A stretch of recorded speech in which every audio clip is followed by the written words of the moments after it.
បានជម្រាបសួរបងប្អូនបាទយើងមានទីតាំងដីមួយកន្លែងទៀតទេបងប្អូនបាទណែនាំទៅកាន់បងប្អូនដែលកំពុងតែស្វែងរក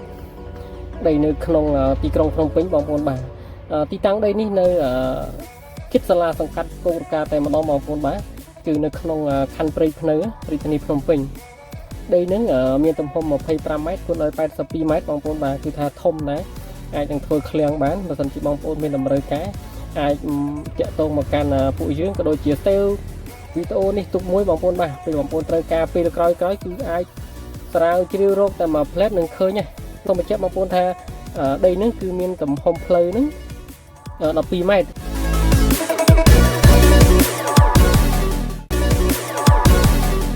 សូមបញ្ជាក់បងប្អូនម្ដងទៀតដីនេះគឺជាដីកែងបងប្អូនបាទហើយតម្លៃក្នុង1ម៉ែត្រការ៉េគឺ215បងប្អូនបាទគឺអាចចរចាបាន